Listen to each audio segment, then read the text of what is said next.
O convite de casamento chegou enquanto eu aquecia 3 mamadeiras às 2 da manhã. Abaixo do endereço impresso, Caio havia escrito: "Espero que você finalmente tenha aprendido a ficar feliz pelos outros." Antes que eu pudesse terminar de ler, uma das minhas filhas cuspiu leite morno na manga do meu moletom do Corinthians. Foi assim que começou a grande tentativa de Caio de arruinar minha noite. Não com lágrimas, não comigo desabando contra o balcão da cozinha. Com fórmula azeda escorrendo em direção ao meu cotovelo, eu fiquei ali, na nossa pequena cozinha no Morumbi, em São Paulo, usando meias de compressão e chinelos, enquanto 3 mamadeiras de vidro batiam suavemente na lateral de uma panela. Mateus estava dormindo no sofá da sala, com a Flora no peito. Helena finalmente tinha parado de chorar. Sofia, a que cuspiu em mim, estava encarando o ventilador de teto como se ele a tivesse ofendido pessoalmente. Eu deveria ter jogado o convite fora. Em vez disso, li o bilhete dele 3 vezes. 2 anos antes, Caio Alencar havia terminado nosso noivado no estacionamento subterrâneo do Hospital Sírio-Libanês.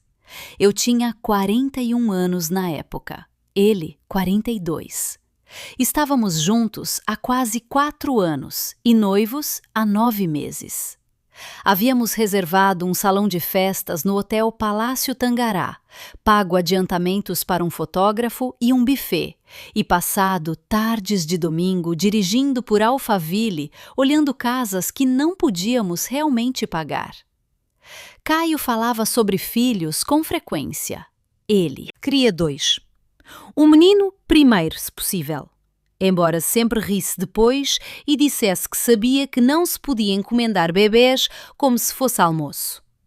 Sua mãe, Sílvia, não ria. Ela falava da linhagem Alencar, como se Caio viesse da realeza europeia e não de uma família que possuía um bem-sucedido negócio de móveis para escritório nos arredores de São Paulo. Quando minha menstruação se tornou irregular, culpei o estresse e a idade. Eu estava gerenciando uma conversão de softwares de folha de pagamento na distribuidora Sabor do Campo e dormia 5 horas por noite.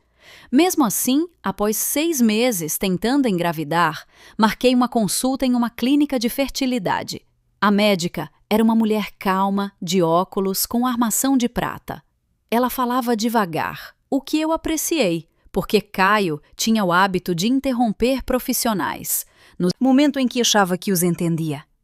Ela explicou que minha reserva ovariana estava mais baixa do que o esperado e que uma das trompas de falópio parecia parcialmente bloqueada. Suas chances de conceber naturalmente estão reduzidas, disse ela. Mas reduzido não é o mesmo que 0. Lembro-me claramente dessa frase. Caio, aparentemente, lembrou-se de apenas uma palavra. Então, ela é infértil? Ele perguntou. A médica se virou para ele. Infertilidade é um diagnóstico amplo. Não significa que a gravidez seja impossível. A FIV ainda pode ser uma opção. Caio recostou-se na cadeira. Não muito. Talvez uns 5 centímetros, mas eu senti. Nós 2 havíamos feito os exames, embora nem todos os resultados tivessem sido analisados ainda. A médica nos disse que a clínica ligaria após o processamento dos exames finais. No elevador, Caia encarava os números dos andares. Ele não tocou na minha mão. Quando chegamos ao estacionamento, ele já falava como se nossa vida tivesse se tornado um mau investimento. Eu tenho 42 anos, Lígia, disse ele. Não posso passar anos correndo atrás de algo que talvez nunca aconteça. Nós acabamos de receber o primeiro conjunto de resultados. Ela falou de EFIV. Ela disse que tínhamos opções. Ele abriu a porta do carro, mas não entrou. Não quero que meu casamento inteiro se torne consultas médicas, injeções e disseção. Eu o encarei. Você disse que queria uma família comigo. Eu quero uma família. Há frases que levam 1 segundo para doer, porque sua mente tenta protegê-lo do que elas significam. Eu perguntei a ele: comigo? Ele olhou para a parede de concreto em vez de responder. Então, tirou a chave do meu apartamento do chaveiro dele e a colocou no porta-copos. Foi isso. Sem uma longa discussão, sem um abraço final, sem a promessa de ligar depois que ambos nos acalmássemos. Apenas uma pequena chave de latão ao lado de um recibo de estacionamento antigo. E os resultados dos seus exames? Perguntei. Estavam bem, nem tivemos o retorno ainda. Meus números estavam normais, ele disse rapidamente. Rápido demais, embora eu não tenha percebido isso na época. Voltei para o meu apartamento no Brooklyn, com as duas mãos apertadas no volante. Não me lembro da estação de rádio ou do trânsito. Só me lembro de ter perdido minha saída e percebido que estava dirigindo pela Marginal Pinheiros no sentido errado por quase 15 minutos. Silvia chegou naquela noite. Ela trouxe 2 sacolas retornáveis cheias com as roupas de Caio, carregador de celular, kit de barbear e o suéter cinza que eu lhe dera de Natal. Ela permaneceu na porta. Sinto muito que tenha terminado assim, disse ela. Seu tom sugeria que sentia muito pelo inconveniente. A médica nunca disse que eu não podia ter filhos. Lígia, o Caio sempre quis uma família. Eu também. Na idade dele, ele não pode passar anos esperando que uma médica mude de ideia. A médica não mudou de ideia. Você não estava lá. Silvia me deu a expressão paciente que geralmente reservava para garçons que traziam o molho da salada do lado errado. Você é uma mulher adorável. Mas o casamento tem que oferecer a um homem o futuro que ele planejou. Senti algo dentro de mim se aquietar. E se eu não puder dar isso a ele? Ela ajustou a alça de uma das sacolas. Uma mulher que não pode lhe dar uma família não tem muita utilidade em seu futuro. Então ela me pediu para devolver a espátula de bolo antiga que a avó de Caio nos dera para o casamento. Fechei a porta sem responder. Por muito tempo sentei no chão ao lado daquelas sacolas. O apartamento estava tão quieto. Eu podia ouvir o relógio da cozinha do corredor. Lembro-me de odiar aquele som. Minha mãe chegou por volta das 21 horas com sua chave reserva. Vera tinha 68 anos e já estava com problemas no quadril direito. Ela me encontrou sentada contra a parede e se abaixou cuidadosamente em uma cadeira de jantar. Não consigo chegar aí sem chamar os bombeiros, disse ela. Então você vai ter que vir até aqui. Eu quase ri. Em vez disso, chorei tanto que não conseguia respirar direito. As semanas seguintes foram feias de maneiras comuns. Cometi um erro em uma dedução de seguro no trabalho e tive que ficar até quase 21 horas corrigindo a folha de pagamento de 27 funcionários. Parei de retornar as ligações de amigos porque todos queriam detalhes que eu não podia explicar sem me sentir humilhada. Caio cancelou o salão de festas do casamento antes de falar comigo. Silvia disse às pessoas que eu havia escondido meus problemas de fertilidade até depois do pedido de casamento. Então Caio disse que não valia a pena brigar pelos adiantamentos. Essa frase finalmente me deixou com raiva. Juntei extratos bancários, contratos e confirmações por e-mail. Provei exatamente o que eu havia pago e exigi minha parte de volta.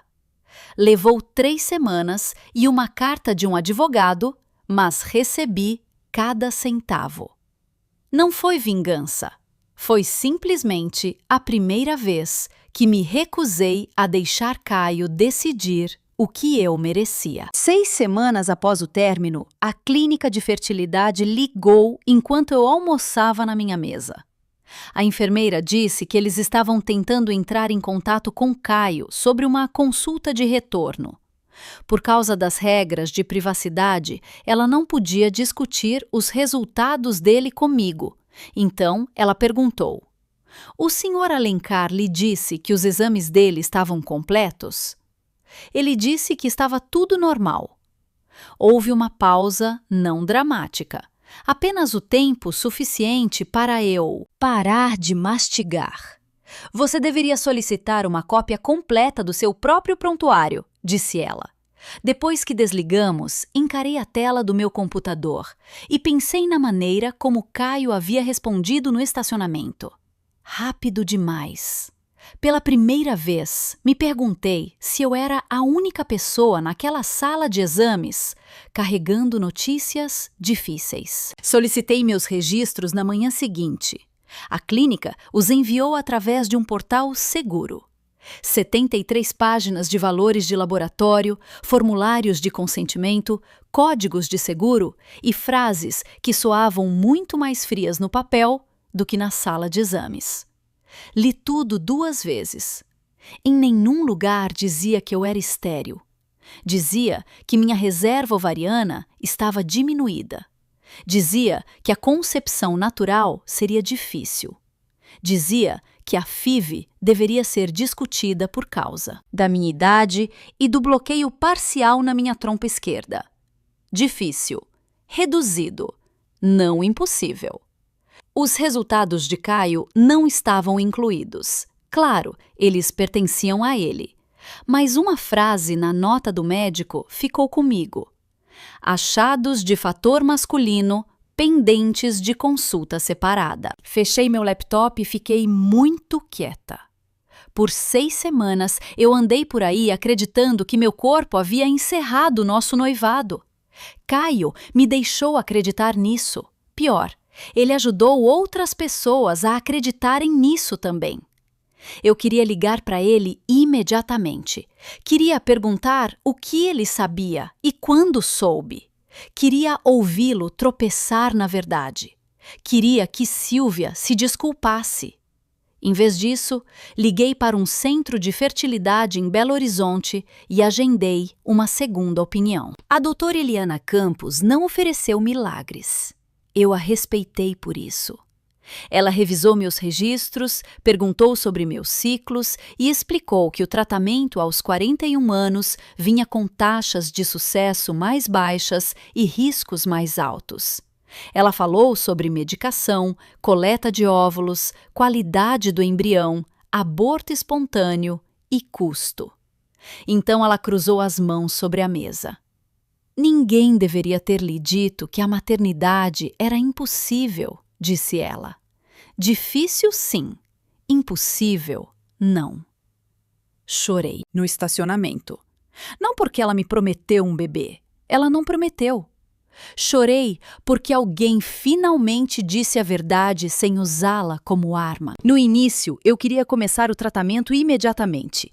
Disse a mim mesma que era porque o tempo importava, e isso era verdade. Mas, durante a consulta de aconselhamento obrigatória, a terapeuta me fez uma pergunta que eu não esperava. Se seu ex-noivo nunca soubesse se o tratamento funcionou, você ainda gostaria de continuar? Abri a boca. Nada saiu. Aquele silêncio me envergonhou mais do que posso explicar. Parte de mim queria um filho. Eu queria um há anos. Mas outra parte queria uma prova. Prova de que Caio estava errado. Prova de que o veredito de Silvia não tinha sido final. Prova de que eu ainda era uma mulher com futuro. Adiei o tratamento por 3 meses. Foi nessa época que Matheus Viana voltou para a minha vida. Eu o havia encontrado 2 vezes antes, através de um programa de parceria escolar no trabalho. Ele era vice-diretor em uma escola em São Paulo. O tipo de homem que usava sapatos práticos e mantinha 2 canetas no bolso da camisa, porque uma sempre era emprestada. Nos encontramos em uma droga-raia, na Avenida Paulista. Nós 2 estendemos a mão para a última caixa de lenços, umedecidos com álcool. Pode pegar, ele disse. Você chegou primeiro. Eu trabalho em uma escola e estou acostumado a perder discussões por suprimentos. Eu ri antes que pudesse me conter. Ele estava comprando para a irmã mais velha, que estava em quimioterapia. Eu estava comprando porque não havia desistido totalmente do tratamento. Conversamos por 5 minutos, ao lado do balcão da farmácia. Nada dramático aconteceu. Ele não pediu meu número sob luzes fluorescentes, enquanto alguém esperava atrás de nós com xarope para tosse. Nos encontramos novamente 1 mês depois, em um grupo de apoio comunitário. Mateus estava lá porque sua esposa havia morrido de câncer de ovário 3 anos antes. Eu estava lá porque minha terapeuta sugeriu que eu aprendesse como o luto funcionava antes de tentar fugir dele. Após a reunião, ele admitiu que ainda falava com a esposa enquanto dirigia. Eu digo a ela quando o trânsito está ruim, disse ele, como se ela pudesse fazer algo sobre a marginal. Eu disse, ele que ainda discutia com Caio no chuveiro, você já ganha. Sempre. Ele é muito menos convincente quando eu controlo os 2 lados. Foi assim que começamos. Café, café da manhã, caminhadas pelo Parque Ibirapuera quando o tempo esquentou.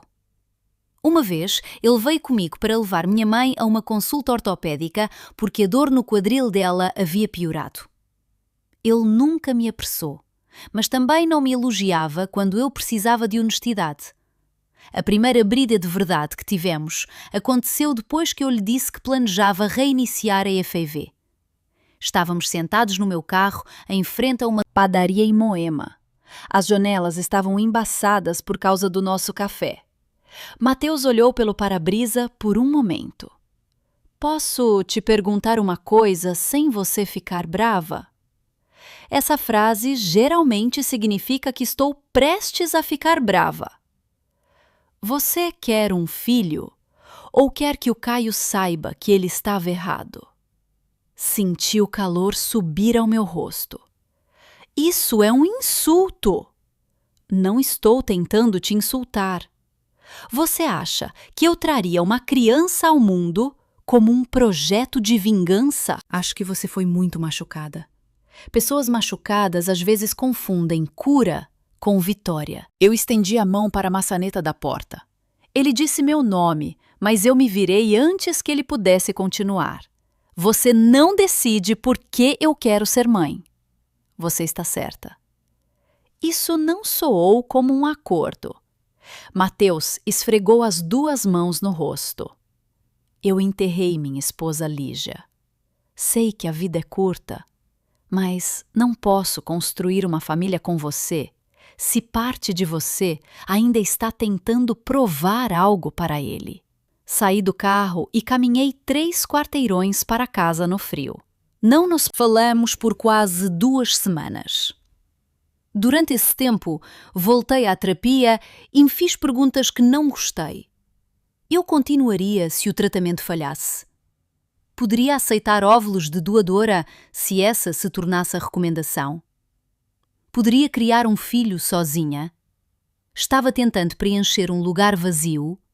Ou estava preparada para cuidar de um ser humano real que não existiria para me curar? Eventualmente liguei para Mateus. Eu quero um filho, eu disse a ele. Não uma testemunha, não uma prova, um filho.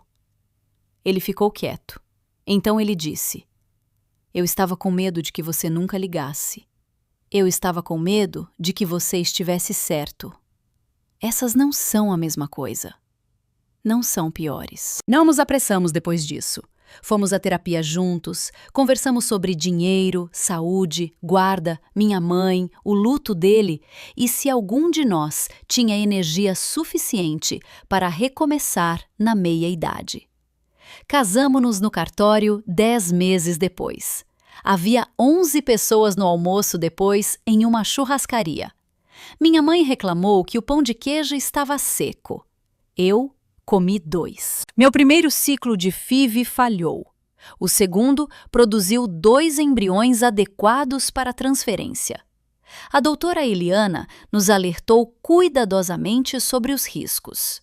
Optamos por transferir ambos após uma longa discussão.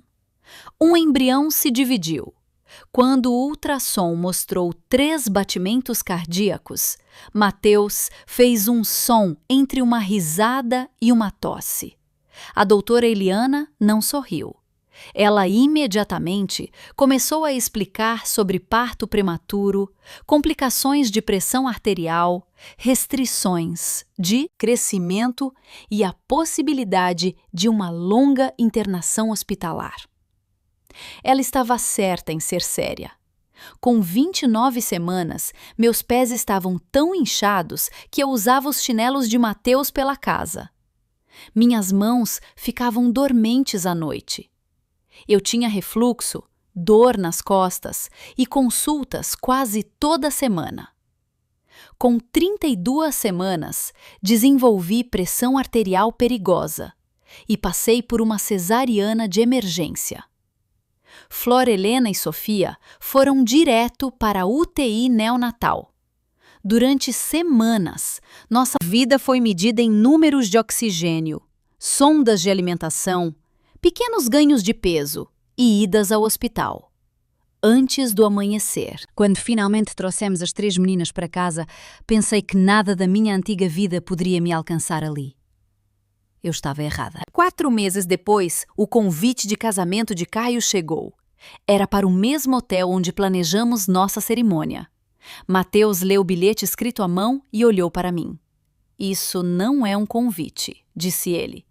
É um homem pedindo uma audiência. Eu estava prestes a rasgá-lo ao meio quando meu telefone vibrou. A mensagem veio de uma mulher que eu nunca conheci. Meu nome é Juliana. Vou me casar com o Caio. Acho que ele mentiu para nós duas. Posso falar com você? Quase apaguei a mensagem de Juliana. Por 10 minutos, encarei meu telefone enquanto Helena dormia no meu colo e Sofia discutia com uma chupeta que se recusava a manter na boca. Mateus olhou da mesa de jantar, onde pagava contas do hospital. Você não precisa responder. Eu sei. Você também não precisa consertar o que quer que esteja acontecendo no relacionamento deles. Eu sei disso também. Ele assentiu uma vez e voltou para sua calculadora. Isso era uma coisa que eu apreciava em Mateus. Ele nunca confundia apoio com tomar decisões por mim. Respondi com uma única frase. Onde você gostaria de se encontrar? 3 dias depois, dirigi até um Franz Café nos Jardins. Juliana já estava lá. Ela se levantou quando entrei, depois sentou-se imediatamente, como se tivesse esquecido como as cadeiras funcionavam. Ela não parecia nada com a mulher que eu imaginei. Não era glamourosa, não era fria, parecia cansada. Havia um copo de café de papel na frente dela que claramente havia esfriado. Ela ficava esfregando a borda de um grande envelope pardo com o polegar, mas nunca o abria. Obrigada por vir, disse ela em voz baixa. Eu quase não vim. Eu provavelmente também não teria vindo. Por alguns segundos estranhos, nenhuma de nós sabia por onde começar. Finalmente ela respirou fundo. Meu noivo diz que você é obcecada por ele. Isso deve ser decepcionante, eu disse. Não tenho pensado nele tanto quanto ele pensa. O canto de sua boca quase sorriu. Quase. Então, ela pegou o envelope e deslizou uma fatura dobrada pela mesa. Era da mesma clínica de fertilidade. O nome de Caio estava impresso no topo. Encontrei isso enquanto nos mudávamos para nossa casa, disse ela. O que ele te disse? Ele disse que eram exames de rotina. Depois, disse que a clínica confundiu a papelada. Depois, disse que você roubou informações privadas. Ela olhou diretamente para mim. A história dele muda toda vez que eu pergunto. Eu assenti lentamente. Isso soa familiar. Juliana não estava procurando fofoca. Isso ficou óbvio em minutos. Ela nunca perguntou qual era o diagnóstico de Caio. Ela nunca perguntou se ele podia ter filhos. Em vez disso, ela perguntou algo muito mais simples. Ele culpou tudo em você. A pergunta pairou entre nós. Sim. Ela fechou os olhos por um segundo. Meu médico sugeriu que ambos repetíssemos os testes de fertilidade antes de iniciar o tratamento. E ele se recusou. Que razão ele deu? Ele disse que eu estava com quase 40 anos e deveríamos começar por mim. Ela riu uma vez. Não era de diversão. Parecia o som de alguém derrubando um prato que já estava rachado. Tirei sangue 4 vezes em 6 meses, disse ela. Ultrassons, painéis hormonais, todas as consultas. Fui sozinha, porque ele estava sempre ocupado. Eu não sabia o que dizer. Parte de mim sentia pena dela, outra parte queria me proteger. Não posso te dizer nada sobre os registros médicos do Caio. Eu não quero que você diga. Ela me olhou nos olhos. Eu só preciso saber se ele mentiu para mim sobre você. Isso era diferente. Desbloqueei meu telefone. A primeira coisa que mostrei a ela não foi uma mensagem de texto. Foi o meu próprio resumo médico da doutora Eliana. Ela leu em silêncio. Reserva ovariana reduzida. FIV recomendada. Nenhuma declaração dizendo que a gravidez era impossível. Juliana olhou para cima. Então você não era estéril? Não. E ele sabia disso. Ele estava sentado ao meu lado. Então abri a antiga conversa de texto que nunca consegui apagar. Entreguei o telefone a ela. Ela leu uma mensagem, depois outra. Mamãe acha melhor que as pessoas acreditem que você escondeu. Algumas linhas depois. Nenhuma mulher quer se casar com um homem com problemas de fertilidade. Não torne isso mais difícil do que precisa ser. Juliana continuou olhando para a tela. Eu esperava que isso não fosse real. São reais. Ela me devolveu o telefone sem outra palavra. Por quase 1 minuto, simplesmente, ouvimos a máquina de café expresso atrás do balcão. Finalmente ela falou. Eu o questionei sobre essas coisas. O que ele disse? Que você editou as mensagens. Eu quase ri. Isso é criativo. Ele também me disse que você provavelmente tentaria impedir o casamento. Eu nem sabia seu sobrenome até sua mensagem. Juliana assentiu. Eu acredito nisso agora. Ela explicou o que havia acontecido no último mês. Toda vez que ela questionava Caio, a explicação dele mudava. Primeiro, ele alegou que nunca precisou de testes de fertilidade. Depois, admitiu que houve uma consulta. Em seguida, insistiu que os resultados foram completamente normais. Quando Juliana perguntou por que ele não repetiria os testes, ele ficou com raiva e a acusou de não confiar nele. Silvia só piorou as coisas. Ela me ligou 3 vezes diferentes, disse Juliana. O que ela disse? Ela disse que você era emocionalmente instável. Eu não pude deixar de sorrir. Essa é nova. Ela me disse que você não conseguia aceitar que o Caio havia seguido em frente. Mexi meu café lentamente. Ela também te disse que eu o forcei a me pedir em casamento. Juliana piscou. Não. Ela disse isso a uma colega de trabalho minha. Juliana suspirou. Eu não sei mais em que acreditar. Eu olhei para ela por um longo momento. Então eu disse a única coisa que sabia com certeza. Você não precisa acreditar em mim. Ela franziu a testa. Você precisa decidir se confia no homem com quem está prestes a se casar. Quando nos levantamos para sair, presume que era o fim de tudo. Não era. Lígia! Eu me virei. Juliana respirou fundo. Eu não cancelei o casamento. Eu esperei. Quero perguntar a ele mais uma vez em particular. Sim, isso parece razoável. Se ele me disser a verdade, ninguém mais precisa saber. Eu respeitei isso. Ela não estava tentando humilhá-lo. Estava tentando salvar seu próprio futuro. Mas ela continuou. Se ele mentir de novo, você viria. Eu a encarei. Para o casamento. Para o hotel. Por quê? Porque acho que ele vai dizer que você está inventando tudo. Cruzei os braços. Você não precisa de mim para provar que ele está mentindo. Não. Ela balançou a cabeça. Preciso de alguém lá que possa me dizer que não estou enlouquecendo. Essa frase ficou comigo durante toda a volta para casa. Mateus estava descarregando as compras quando entrei na garagem. Ele ouviu sem interromper. Quando terminei, ele se encostou no balcão da cozinha.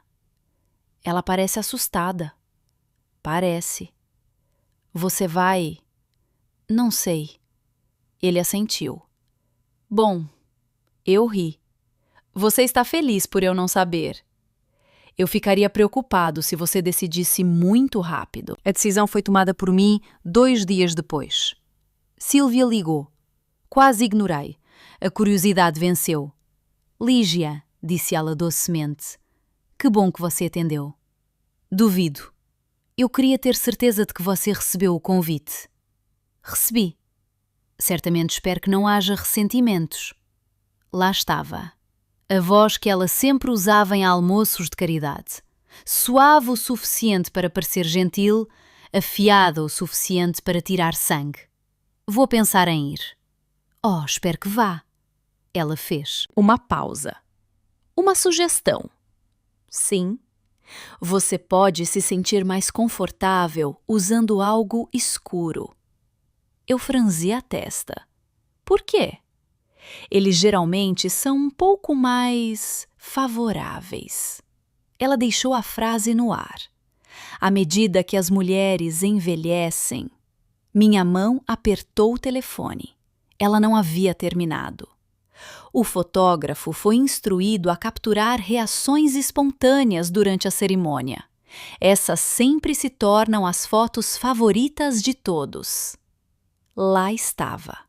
Não um convite, uma performance. Ela queria fotografias minhas, sentada sozinha, enquanto Caio se casava com outra pessoa. Depois que desligamos, fiquei na cozinha sem me mover. Mateus olhou. Ela te fez decidir, não foi? Eu assenti lentamente. Sim. A semana antes do casamento se transformou em um caos completo. Helena desenvolveu uma infecção no ouvido. Sofia derramou uma mamadeira inteira na bolsa de fraldas. Mateus distendeu o ombro, levantando o carrinho duplo para dentro do carro. Experimentei 3 vestidos que não me serviam mais após a gravidez. Um não fechava. Outro pressionava dolorosamente minha cicatriz da cesárea. O terceiro tinha uma mancha de leite que se recusava a sair. Finalmente, comprei um simples vestido envelope azul marinho na Renner. Nada chique, apenas confortável o suficiente para carregar bebês. Na manhã do casamento, sentei no estacionamento do hotel com a mão ainda na ignição. Acho que não consigo fazer isso, sussurrei. Mateus olhou para mim. Podemos ir para casa. Sério. Podemos pedir pizza. Sorri fracamente. E nunca mais falar dessas pessoas. Ele assentiu. Então ele acrescentou em voz baixa. Mas não deixe o medo tomar a decisão por você. Fiquei sentada mais 1 minuto. Finalmente, abri a porta do carro. Entramos no lobby do hotel juntos. Mateus empurrava o carrinho. Eu carregava Sofia. Flora, de alguma forma, tinha chutado um sapatinho antes mesmo de chegarmos à entrada. Do outro lado do lobby de mármore, Caio estava no meio da grande escadaria, conversando com 2 convidados. Ele olhou para cima. Seu sorriso desapareceu. Sílvia agarrou o corrimão. Naquele exato momento, a porta da suíte nupcial se abriu. Juliana saiu usando seu vestido de noiva. Ela me viu. Então, olhou para minhas filhas. Por um segundo, ela simplesmente fechou os olhos. Quando os abriu novamente, disse em voz baixa: Ele me disse que você não viria. Encontrei seu olhar. Ele já esteve errado antes. O salão de festas não ficou em silêncio de uma só vez. Aconteceu em pedaços. Uma mulher perto do livro de convidados parou no meio da frase. 2 homens perto do bar viraram a cabeça. Alguém baixou uma taça de champanhe sem dar um gole. Então, o sussurro se espalhou pela sala como uma brisa movendo a grama alta. Mateus empurrou o carrinho ao meu lado. Flora estava sem um sapato. Helena tinha uma chupeta rosa presa torta no vestido. Sofia estava mastigando o canto do programa do casamento com as 2 mãos.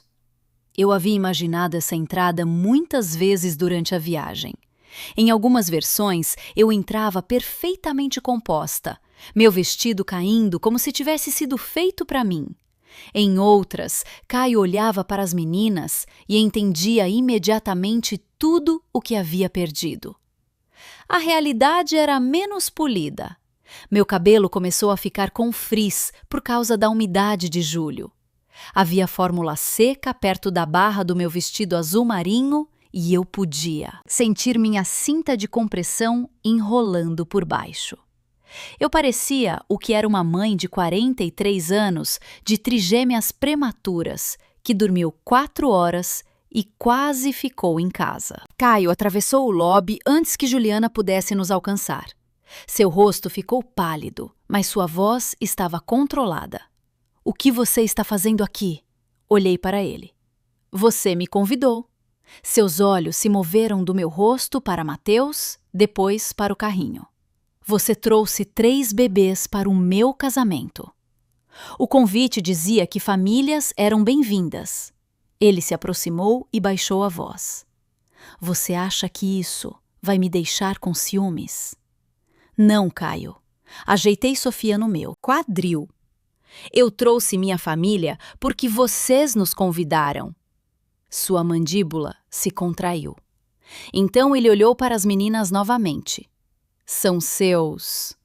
A pergunta foi tão abrupta que Mateus deu meio passo à frente. Toquei seu braço. "Sim", eu disse, "são minhas. As 3. É o que trigêmeos geralmente significa." Mateus tossiu na mão para esconder uma risada. Caio não achou graça. "Como?" Eu o encarei. "A história médica delas não é da sua conta." Silvia já havia nos alcançado. Seus olhos foram diretamente para os bebês. "Houve envolvimento de óvulos de doadora?" Ela perguntou. Não houve cumprimento, nem parabéns, nem mesmo uma tentativa de fingir que estava sendo educada. Olhei para ela com cuidado. Essa pergunta é exatamente o motivo pelo qual eu nunca deveria ter deixado você me definir. Pela primeira vez, Silvia não teve uma resposta imediata. Juliana deu um passo à frente. Suas mãos estavam firmemente entrelaçadas na cintura. "Caio", disse ela, "precisamos conversar antes da cerimônia." "Nós já conversamos." "Não, você explicou. Eu fiz perguntas. Não são a mesma coisa." O pai dela, Roberto, apareceu atrás dela. Ele era um homem de ombros largos, na casa dos 60 anos, com cabelos prateados e a expressão de alguém que já tinha ouvido mais do que gostava. O celebrante do casamento se juntou a eles ainda, segurando sua pasta. Juliana levou Caio para uma pequena sala de conferências ao lado do salão de festas. Roberto e o celebrante os seguiram. Fiquei no corredor com Mateus e as meninas. "Isso ainda pode terminar em silêncio", disse Mateus. "Espero que sim." E eu realmente esperava. Não tinha vindo para assistir ao colapso do casamento de uma mulher. Tinha vindo porque ela havia pedido a verdade antes de cometer o mesmo erro que eu cometi. Pela porta fechada, eu podia ouvir vozes, mas não palavras. Então, a voz de Caio se elevou. A porta se abriu bruscamente. Ele veio para o corredor primeiro. "Isso é ridículo", disse ele. "Você arrastou minha ex-noiva aqui porque decidiu não confiar em mim." Juliana o seguiu. "Eu te dei 4 chances de me dizer a verdade. Eu te disse a verdade. Você disse que nunca foi testado. Eu disse que o teste não era relevante. Você disse que nunca aconteceu. Eu disse que... A Lígia exagerou. Ele olhou para mim. É isso que você queria, não é? Vários convidados se aproximaram do corredor. As conversas dentro do salão haviam cessado. Ajeitei Sofia no meu quadril. Eu queria que você dissesse a verdade, 2 anos atrás. Caio apontou para mim. Ela editou essas mensagens. O rosto de Juliana mudou. Não dramaticamente, simplesmente ficou imóvel. Abra seu telefone, disse ela. O quê? Mostre-me a conversa. Eu troquei de telefone. Suas mensagens estão no backup. Eu as apaguei. Por quê? Porque não guardo conversas antigas com mulheres com quem não estou mais. Sua voz estava alta o suficiente agora para que as pessoas perto das portas do salão pudessem ouvir cada palavra. Mateus se inclinou para mim. Você quer ir embora? Olhei para Caio parado ali em seu smoking, ainda tentando me transformar no problema. Não enquanto ele estiver contando a minha história por mim. Juliana caminhou até o pedestal do microfone na frente do salão de festas. Ela não subiu no palco, nem exigiu a atenção de todos. Ela simplesmente pegou o microfone porque a sala havia se tornado muito cheia e confusa para explicações particulares. Desculpem, disse ela, a sua voz tremendo um pouco. A cerimônia está sendo adiada. Alguns convidados se mexeram em seus assentos. Juliana continuou. Há informações que Caio omitiu de mim sobre a família que estávamos planejando. Eu o perguntei em particular mais de uma vez. Caio ficou ao lado dela. Isso é um mal-entendido. Juliana olhou para mim. Peguei meu telefone e caminhei para a frente. Não fiz um discurso. Abri a antiga conversa de mensagens e entreguei o telefone a ela. Ela leu a primeira linha em voz alta. Mamãe acha melhor que as pessoas acreditem que você escondeu. Um murmúrio percorreu a sala. Então, ela leu a segunda. Nenhuma mulher quer se casar com um homem. Problemas de fertilidade. Não torne isso mais difícil do que precisa ser. O rosto de Caio escureceu. Essas mensagens estão fora de contexto. Roberto falou por trás dele. Que contexto torna qualquer uma dessas declarações aceitável? Caio não respondeu. Silvia se levantou abruptamente. A clínica deu importância demais para uma amostra ruim. A sala ficou completamente imóvel. Juliana se virou para ela. Você me disse que ele nunca havia sido testado. A boca de Silvia se abriu e depois se fechou. Foi inconclusivo. Você disse que não houve teste. Caio estava sob um estresse tremendo na época.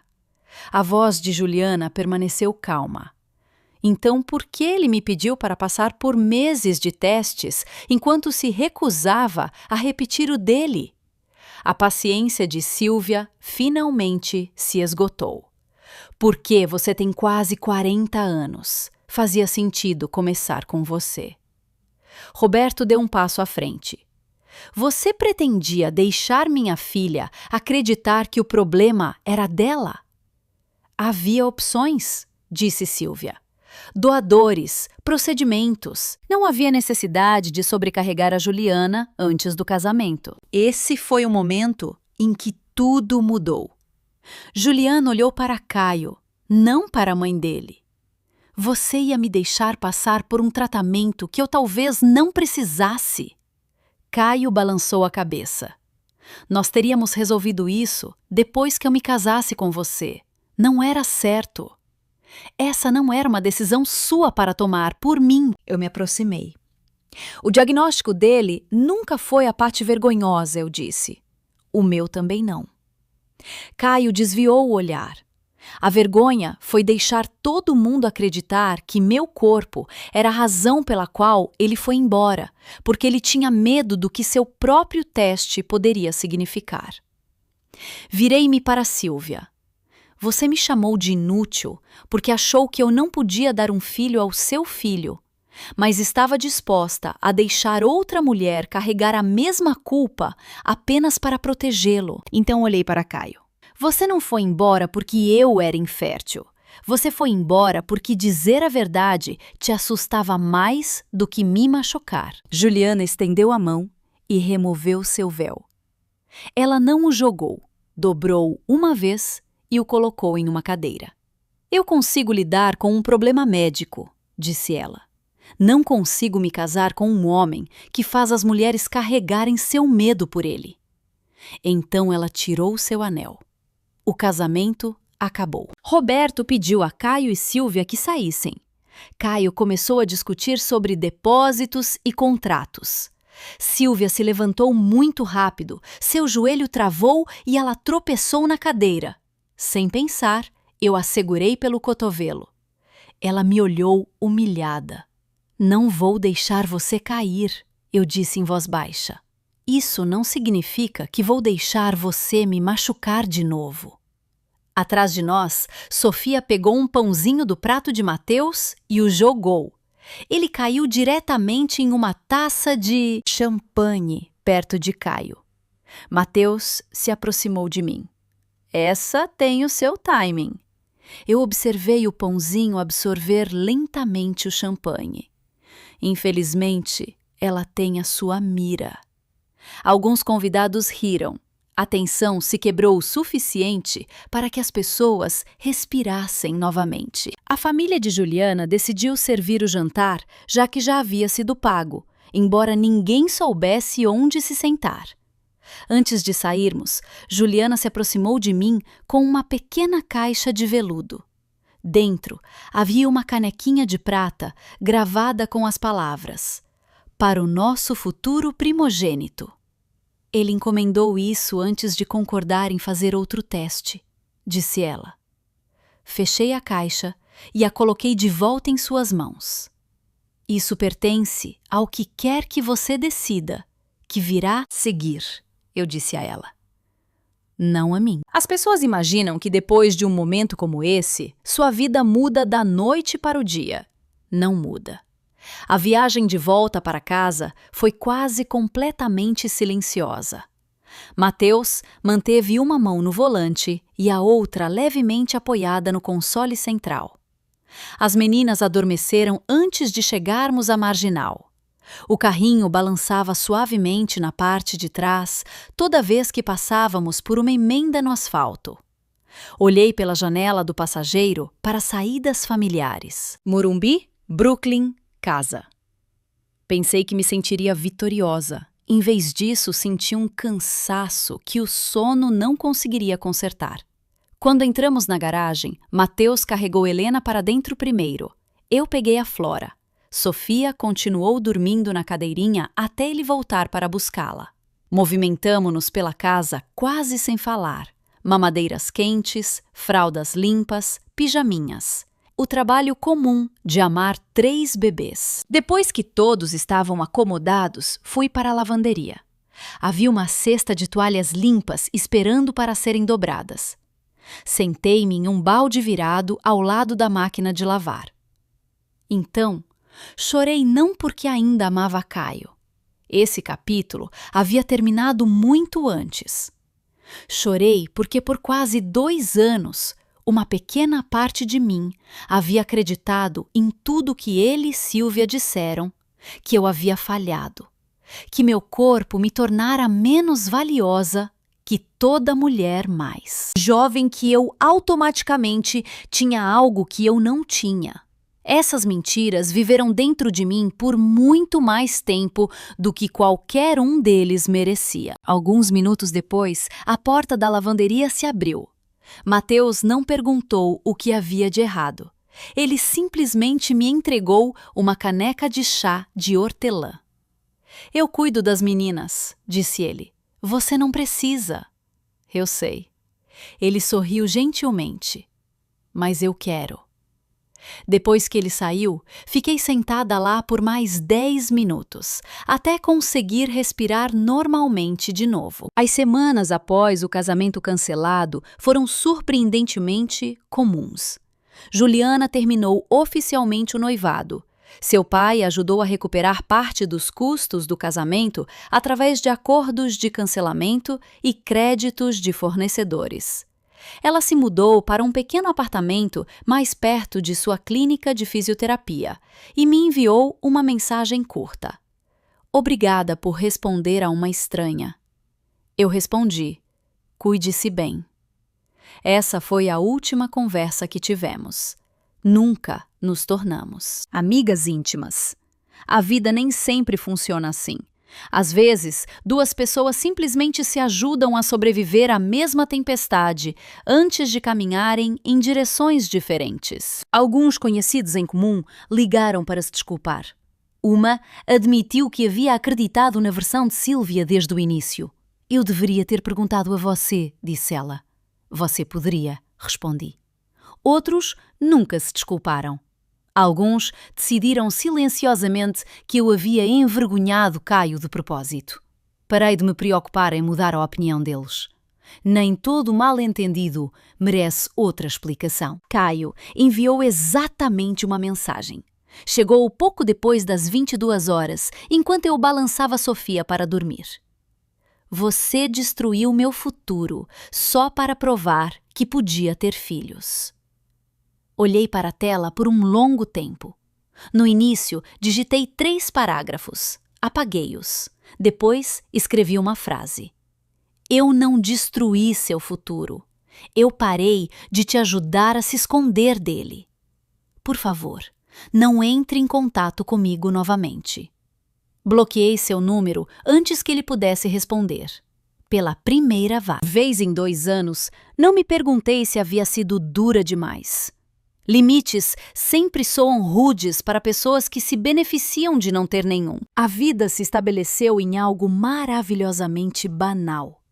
O ombro de Mateus sarou lentamente após a fisioterapia.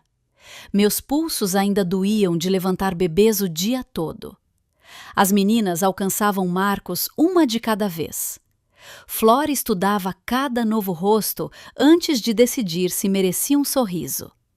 Helena ria de ventiladores de teto, luzes de supermercado e uma vez de uma batata na bancada da cozinha, por razões que só ela entendia. Sofia permanecia convencida de que a gravidade era opcional. Se algo coubesse em suas mãos, ela jogava. Colheres, blocos, meias. Mateus brincava que ela estava treinando para as ligas principais. As contas do hospital ainda chegavam. Uma das meninas precisava de fisioterapia extra porque nasceu prematura. O sono vinha em pequenos pedaços, em vez de noites inteiras. Às vezes, Mateus e eu discutíamos por coisas ridículas. Quem esqueceu de comprar fórmula? De quem era a vez de lavar as mamadeiras? Se já havíamos pago a conta de luz. Uma noite, passamos 20 minutos procurando meus óculos pela casa antes de descobrir que estavam no topo da minha própria cabeça. A meia-idade não desapareceu porque a vida ficou mais feliz. Nem o estresse comum. Minha mãe finalmente fez a cirurgia de quadril naquele outono. Por 6 semanas, ela ficou conosco durante a recuperação. Ela insistia que seu andador era a Ferrari dos equipamentos ortopédicos. Depois, amarrou fitas coloridas nele para que as meninas parassem de tentar morder as bolas de tênis que cobriam as pernas traseiras. Uma tarde, encontrei Vera correndo lentamente com o andador pela sala de estar, enquanto Helena gritava de rir em seu tapete de atividades. Acho que estou ganhando, minha mãe anunciou. De quem? Perguntei. Da artrite. Essa resposta parecia exatamente algo que ela diria. No primeiro aniversário das meninas, nosso quintal se encheu de cadeiras dobráveis, lanternas de papel e mais família do que eu imaginava que ainda tínhamos. Mateus fez churrasco. Vera supervisionava de uma cadeira de jardim, quer alguém pedisse ou não. As meninas destruíram seus pequenos bolos de aniversário com uma eficiência surpreendente. Mais tarde naquela noite, enquanto limpava a cozinha, abri a gaveta de bagunças procurando por uma tesoura. O convite de casamento de Caio ainda estava lá. Eu tinha-me esquecido dele. O envelope creme parecia estranhamente pequeno agora. Desdobrei o cartão. No fundo estava sua mensagem manuscrita. Espero que você, finalmente, tenha aprendido a ficar feliz pelos outros. Eu sorri. Não porque era engraçado, porque percebi que ele acidentalmente me deu a resposta. A felicidade nunca veio de ver a vida dele desmoronar. Veio de estar na minha própria cozinha, ouvindo 3 menininhas rirem, enquanto Mateus discutia com minha mãe se cachorro quente contava como sobra. Levei o convite para a lixeira de recicláveis. Mateus olhou de onde carregava a lava-louças. Vai guardar isso? Joguei-o na lixeira. Não! Tem certeza? Eu assenti. Não preciso mais de lembretes. Ele sorriu. Eu esperava que você dissesse isso. Antes de dormir, fiquei por um momento do lado de fora do quarto das meninas. 3 berços, 3 respirações pequenas e firmes. 3 futuros que pertenciam a elas, não ao meu passado. Olhando para trás agora, não acho que a vingança me deu paz. A verdade deu. O diagnóstico médico de Caio nunca o tornou um homem mau. O meu nunca me tornou uma mulher inferior. O que nos quebrou não foi a infertilidade. Foi o medo, o orgulho e a decisão de proteger a imagem de uma pessoa sacrificando a dignidade de outra. Se você já teve alguém usando sua temporada mais difícil para definir seu valor, espero que você eventualmente tenha encontrado a coragem de contar sua própria história. Às vezes, a cura não começa quando o mundo acredita em você. Começa quando você para de acreditar nas mentiras que foram contadas sobre você.